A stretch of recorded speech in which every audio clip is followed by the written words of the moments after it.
National Security Minister tells the police to fight fire with fire. PNM MPs protest new traffic plans in Woodbrook and St. James. Also tonight, more relief for Digger Martin residents 1 week later, but is it enough? And in sport, double Olympic bronze medalist gets an official reception at the VIP lounge at the Piarco International Airport.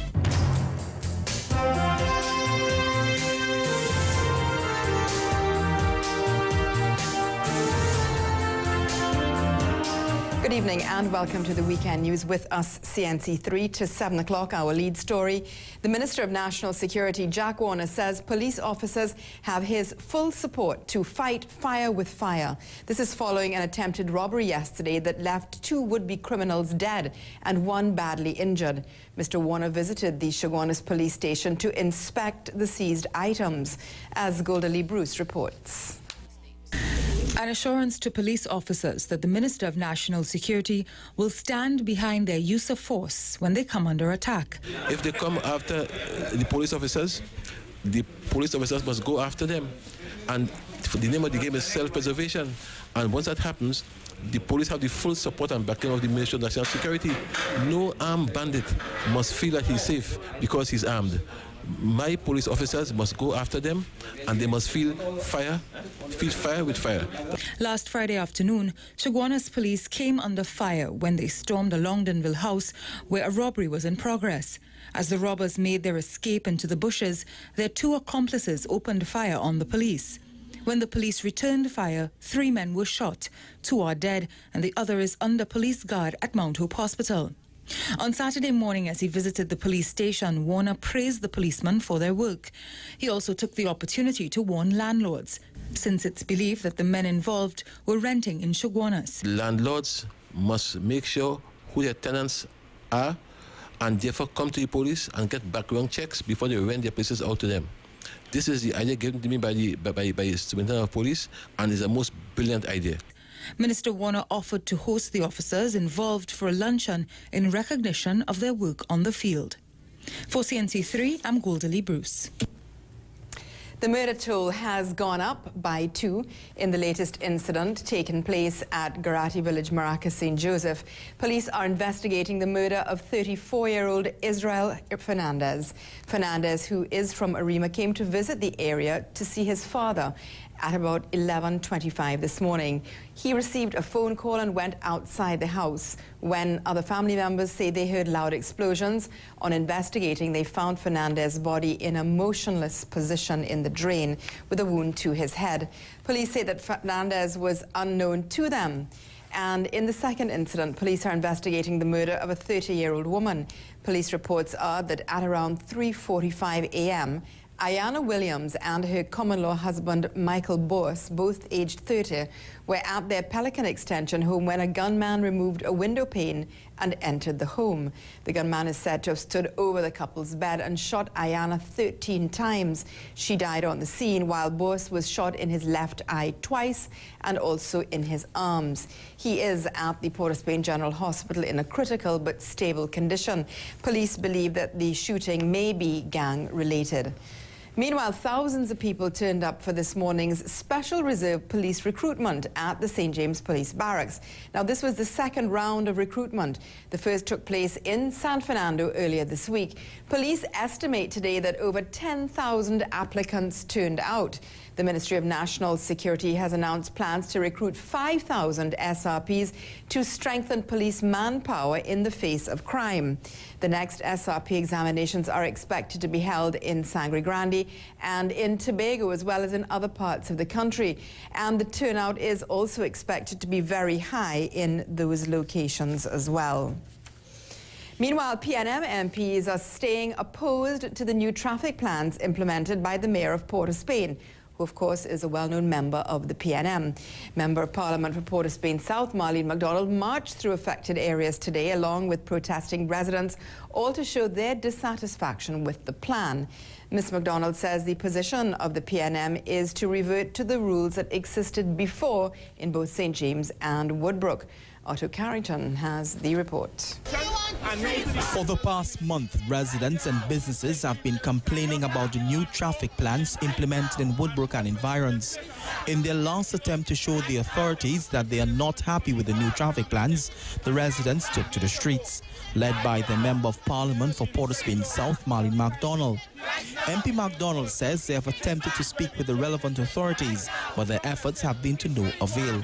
We will write to the minister and we will write to the mayor. That was done, but it was called off because he said of the flood. All right, it was called off. So today, all right, we do not have any other avenue. And therefore, this is our way of telling the national community, school is about to open. This cannot stay like this. Port of Spain Mayor Louis Leasing implemented the new arrangements. But Ms. MacDonald says that the view of the People's National Movement is to revert to the system that existed before. The PNM position on this is that it must revert back. That is the position, and I represent that position, sir. I don't want to get into a public spat with the mayor. All I am saying is that I represent these constituents, my constituents, the business residents, the business community, the residents. Also in the march against the new traffic plan was Member of Parliament for Diego Martin Northwest, Colm Imbert. He says that the Port of Spain mayor has made an error.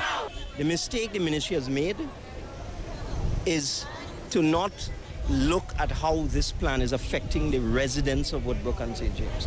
That's the mistake. It has to be reversed. They have to put this back to a two-way. These people have my total support. Well, I think he's making an error because the only person who can reverse this plan is the Minister of Works. I'm a former Minister of Works. The person who signs the order regulating the traffic is the Minister of Works. For CNC3, I am Otto Carrington. A TNTech contractor is dead after falling off a ladder on the job. The man is Gayadeen Lukur of Ramjon Trace in Penal, and according to a release issued by TNTech today, the man, who was employed by N&S Contractors, was working on a light pole in the Southern Main Road area in Point Fortin at around 10 a.m. Reports are that a noise was heard and the man fell off his ladder. He was rushed by ambulance to the Point Fortin Health Facility where he was pronounced dead. Now, TNTech has appointed a commission to investigate this fatal accident. Let's take a break. When we come back, we'll have the very latest for you on relief efforts in the Diego Martin area 1 week later, and we'll be assessing whether enough has been done.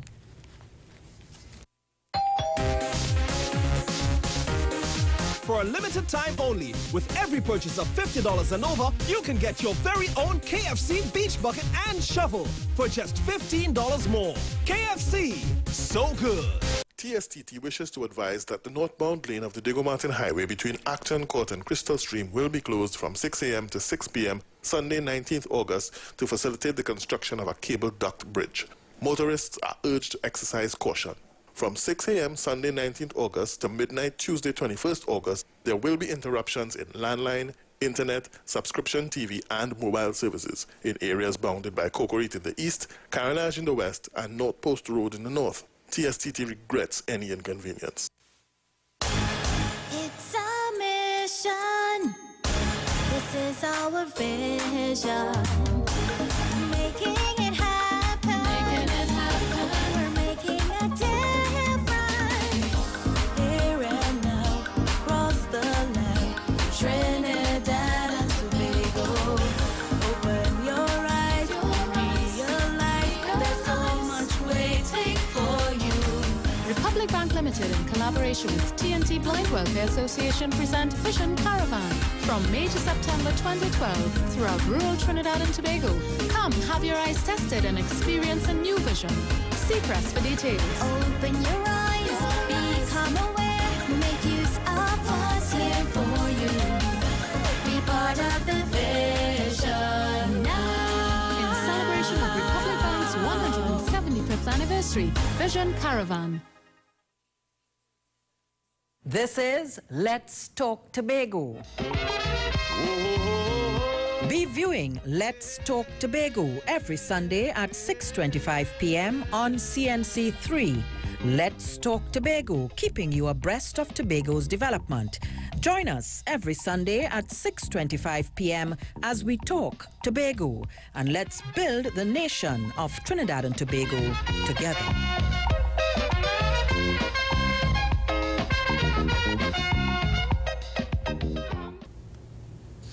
Welcome back.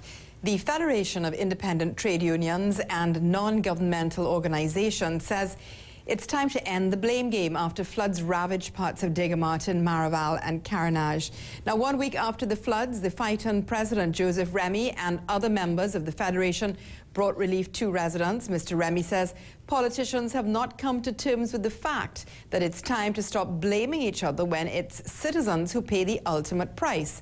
Remy called for a more proactive response to dealing with flooding, and they intend to give relief wherever it is needed.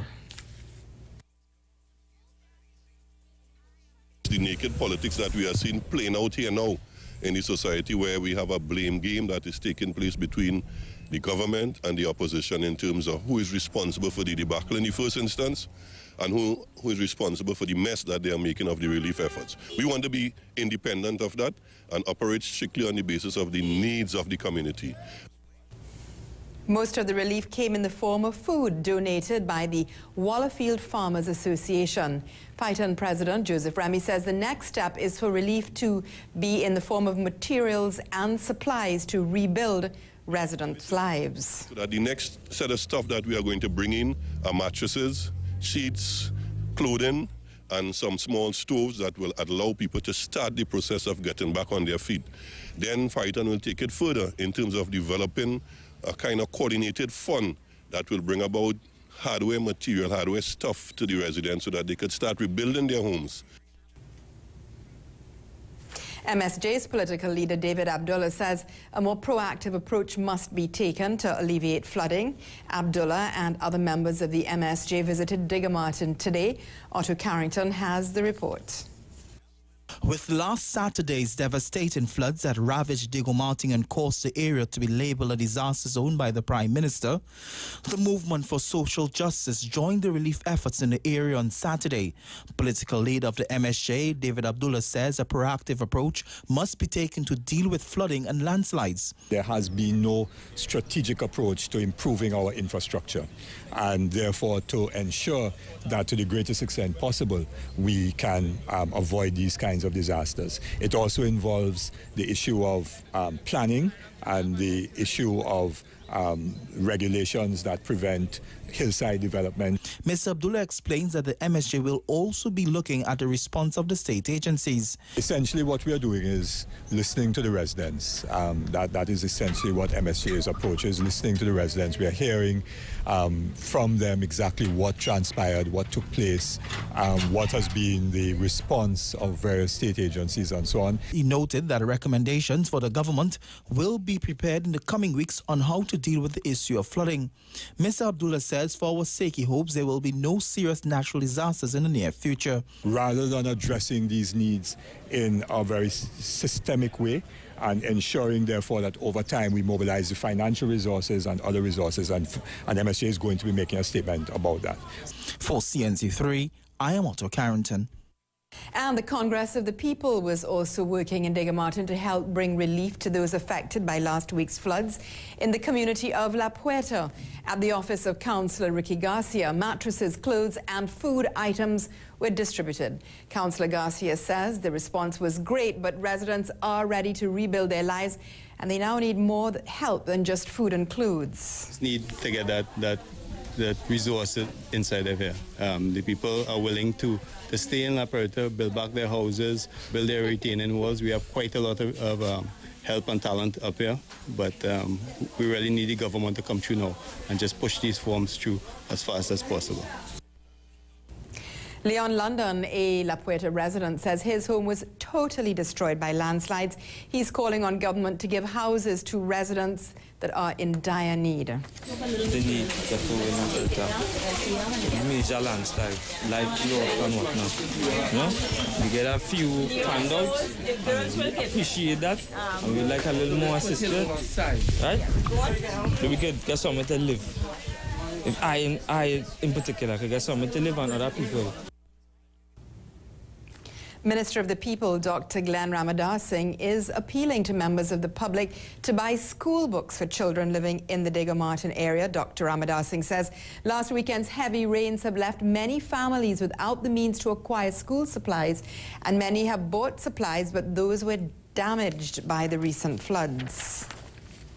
We are actually getting donations from bookstores, and we ask that those donations keep pouring in. They can call 800 for PPL. I am now collecting some booklets for children who lost their books and so on, and I have one dealer who is already pledging to assist with that. Dr. Ramadas Singh was speaking to the media this morning in Freeport. This as he distributed 6 checks to mosques in central Trinidad as promised by the Prime Minister yesterday. And a check for $350,000 was yesterday presented to the Trinidad Muslim League by the Prime Minister, Kamla Persad-Bissessar. The Prime Minister presented the check while being hosted at the League as part of celebrations in the build-up to Eid al-Fitr celebrations tomorrow. She says all major Muslim organizations will receive similar gifts. Golda Lee Bruce reports. A solemn time for prayer and reflection.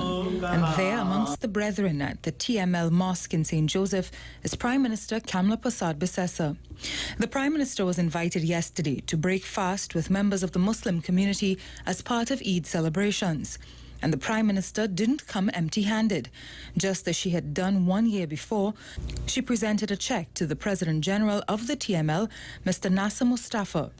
My government is committed to dedicating that we upkeep and uphold the values of our Constitution, which is that every creed and every race would find an equal place. As we celebrate our independence and we sing joyously our anthem, we remain committed and dedicated to those words that every creed and every race will find an equal place in Trinidad and Tobago.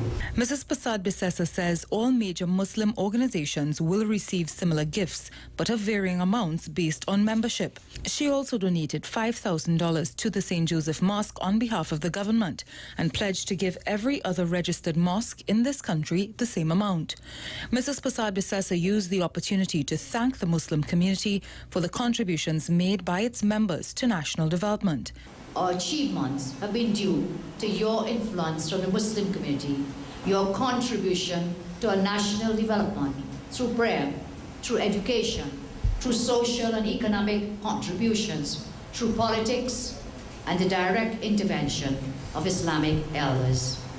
She also said that Trinbagonians of every religious persuasion can learn from the ideals and values central to the Muslim faith, making special mention of respect for others and sacrifice. For CNC3, I'm Golda Lee Bruce. Coming up, we'll have sports for you. Let's take a look at the coverage coming up right after this break. Double Olympic bronze medalist returns home. Amit Jagannath is named the Queen's Park Cricketer of the Year. Great race boats come out for the street parade, and the third test between England and South Africa hangs in the balance at the end of the third day's play. All the details are next.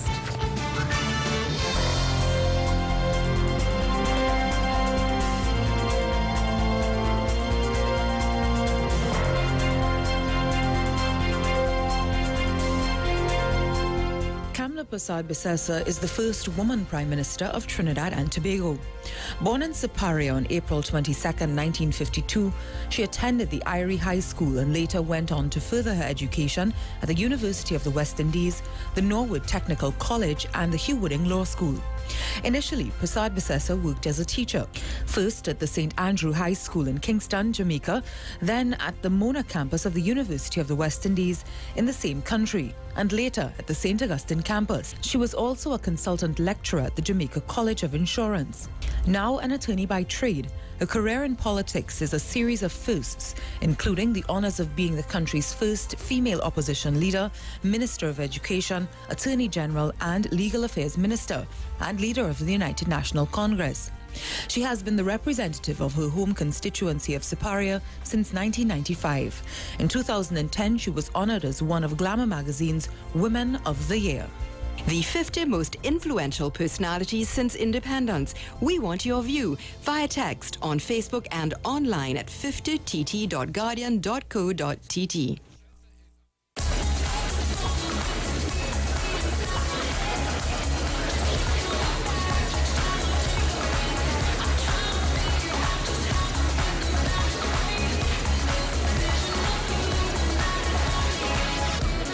There's one in all of us. Don't drink and drive. Designate a friend so you can lime again. Be the one. A message from the Trinidad and Tobago Beverage Alcohol Alliance. Jose never had a lot of toys. His bike was basically all he had. He rode that bike and rode that bike and rode that bike. Now look at him, speeding all over the world, representing his country. I'm proud of my son making local history, even making world history. What are you proud about? Tell us on Twitter by tweeting to #I4TNT. Where there's love for country, there's energy. Where there's energy, there's BPTT. It's gonna be a great day. Got my ginseng up, hey. Let's focus, people. Come on and get it sorted. Get more out of your day. Get things done efficiently. Let's go with it. Come on and just drink it, people. Drink it up now. Drink it up now. Ginseng up now. Ginseng up now. Oh. Enjoy the new look and send great taste today. Ginseng up, the root of all power. TSTT wishes to advise that the northbound lane of the Diego Martin Highway between Acton Court and Crystal Stream will be closed from 6 a.m. to 6 p.m. Sunday, 19th August, to facilitate the construction of a cable duct bridge. Motorists are urged to exercise caution. From 6 a.m. Sunday, 19th August to midnight Tuesday, 21st August, there will be interruptions in landline, internet, subscription TV, and mobile services in areas bounded by Cocorite in the east, Carenage in the west, and North Post Road in the north. TSTT regrets any inconvenience. National quarter miler Lalonde Gordon, who won this country's first medal at the just concluded London Olympic Games, returned home earlier today. The Tobago-born bronze medalist was met on arrival at the VIP lounge of the airport by Sports Minister Anil Roberts, executive members of the N3As, the sport company and the Trinidad and Tobago Olympic Committee. Astel Wren has the report. A proud-looking Lalonde Gordon, wearing his 2 bronze medals, and his mother, Cynthia Cupid, were led into the VIP lounge by Sports Minister Anil Roberts. The TNT quarter miler had a quick chit-chat with Sports Minister Anil Roberts during the official reception ceremony, in which Adrian Raymond of the sport company was the master of ceremony. President of the N3As, Ephraim Serret, says they'll be seeking to improve on their excellent performance in London during the next Olympic Games in Rio, Brazil. I'm very proud to be at the helm of the association at this time and working towards the next quadrennial together with all the key stakeholders, no matter what has happened prior to all of this. But we need now to work together and see how we can turn these finals, the bronze, into silver or gold, and the other finalists into podium positions. Sports Minister Anil Roberts spoke in glowing terms of the achievement of the double bronze medalist. The only legitimate sub-44 in the history of track and field. And for Lalonde Gordon to not get excited, to hold his pace, and to finish his race and bring bronze to Trinidad and Tobago under such immense pressure, and to show humility and class, that is what it's about. And for a bronze, give him a round of applause. And Lalonde Gordon, in response, promised more in the next Olympic Games in 2016. Let's thank my coach, Trevor Green, mom and dad, all that Trinidad. Come out here, going to the Olympic Games, make all them proud. And I really go with this one. Let's thank all of you for supporting me and having my back, and there's more to come. Reporting for CNC3 Sports, I am Astel Wren.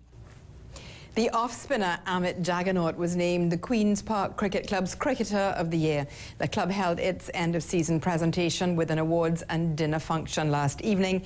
And the very latest details come now to you from Astel Wren. The function was well attended, with former national and West Indies players and sporting administrators among the gathering. Queen's Park, led by national opening batsman Justin Gillen, had a bumper 2011 season, making a clean sweep of the 3 major titles up for grabs. During the awards ceremony, some of the club's players who have graduated onto the West Indies and international circuit and are making a name for themselves were also honoured. During his feature address, Sir Wes Hall was pleased to outline the influence of the club. Queen's Park has influenced not only the lives of people in the contiguous areas in, say, Woodbrook and like St. James, you know, Maraval and things like that, but you have done so, you know, throughout Trinidad and Tobago, and by extension throughout the entire Caribbean. Off-spinner Ahmed Jagannath was named the club's Cricketer of the Year. And Sir Wes Hall was witty as ever in telling one of his many cricket stories, which brought down the house. So 6 men pushed the thing right over, and then I galloped in a bit and up like that, and I got there, he stopped me again. The umpire said, Mr. Simpson, what really is wrong with you this time? He said, I want you to push back the side screen the other way. So the 6 men, you know, laboriously went up and pushed it the other way. Then I went in for the 3rd time. When I got here, he stopped me again. And the umpire was exasperated and he said, Mr. Simpson, what really is your problem now? Is it my problem? He said, I wanted to put the side screen between me and that black bastard down there. Reporting for CNC3 Sports, I am Astil Wren. 7 matches were contested as the Premiership season kicked off in England today, and there were some big winners. As Fulham, they scored 5 past Norwich City, Swansea scoring the same margin of victory over the Queen's Park Rangers. But elsewhere, Arsenal and Sunderland played to a goalless end, while Liverpool went under to West Bromwich Albion 3-0. The Reds began the season away to West Brom, and this is not the way they wanted to start it. The host opened the scoring in the 43rd minute. Zlatan Gera taking the ball off his chest, burying it into the back of the net for the opener. The Hawthorns up 2-0 when this sequence played out in the 77th. The result, a West Brom goal. Third of the day, Molu Lukaku, on loan from Chelsea, thrilled to be in his new surroundings. Demba Ba gave the home side the lead. Perfectly placed shot in the 54th minute. Tottenham would equalize in the 76th minute through Jermaine Defoe. He has made the difference. 3 minutes later, Rafael van der Vaart, Aaron Lennon foul, Hatem Ben Arfa in the penalty area. It's Ben Arfa converting from the spot. Newcastle, a winning start to the season. And the 2012 edition of the Carib Great Race is carded to come off in just about a week's time. The race starts at the Hyatt Hotel in Trinidad and ends in Tobago. Some of the boats that will be in competition were on display in a street parade, and the parade began at the Yacht Club in Carnage, making its way to the Peaks compound on the Western Main Road. This year's Carib Great Race is expected to produce another exciting event, as in many previous years. Let's take a short break. The weekend news continues straight ahead.